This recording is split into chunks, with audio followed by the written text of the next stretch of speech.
MSN football ടോക്സിലേക്ക് അവർക്കും സ്വാഗതം. UEFA world cup qualification മത്സരത്തിൽ ഇന്നലെ നടന്ന മത്സരമായിരുന്നു പോർച്ചുഗൽ വേഴ്സസ് ഹംഗറി. ഇന്നലത്തെ മത്സരം സമനിലയോട് കൂടിയാണ് പിരിഞ്ഞിരിക്കുന്നത്.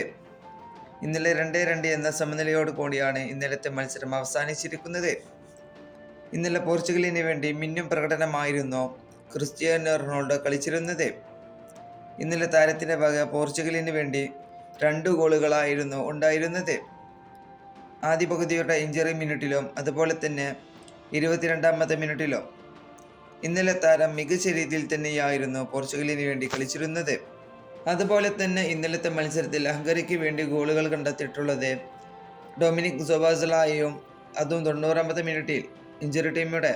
അതുപോലെ തന്നെ അറ്റീല സലാഹിയും 8ാമത്തെ മിനിറ്റിലുമായിരുന്നു ഗോളുകൾ കണ്ടെത്തിയിട്ടുണ്ടായിരുന്നത്. ഇന്നലെ മികച്ച രീതിയിൽ തന്നെ ഹംഗറിയുടെ കളിക്കാരനായിട്ടുള്ള ഡൊമിനിക് സൊബോസ്ലൈ കളിച്ചിരുന്നു. ഇന്നലത്തെ കളിയിലെ മാച്ചും താരത്തിന് ആയിരുന്നു. അതുപോലെ തന്നെ ഇന്നലത്തെ മത്സരത്തോടു കൂടി ഇപ്പോൾ UEFA ടേബിളിൽ ഇപ്പോൾ 1ാം സ്ഥാനത്ത് നിൽക്കുന്നത് അത് പോർച്ചുഗൽ തന്നെയാണ്.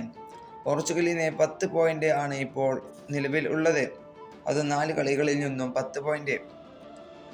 എങ്ങനെ പോവുകയാണെങ്കിൽ പോർച്ചുഗലിനെ മറികടക്കാൻ ഇനി ആർക്കും കഴിയില്ല. ഏതായാലും പോർച്ചുഗൽ ക്വാളിഫൈഡ് ആവും തന്നെയാണ് ഇതിൽ പ്രതീക്ഷിക്കുന്നത്. ക്വാളിഫൈഡ് ആയിണ്ടാവും ഒരു പക്ഷേ. ഈ വീഡിയോ ഇവിടെ അവസാനിപ്പിക്കുന്നു. ഫുട്ബോൾ ലോകത്തെ കൂടുതൽ വിശേഷങ്ങളുമായി അടുത്ത വീഡിയോയിൽ വീണ്ടും കാണാം.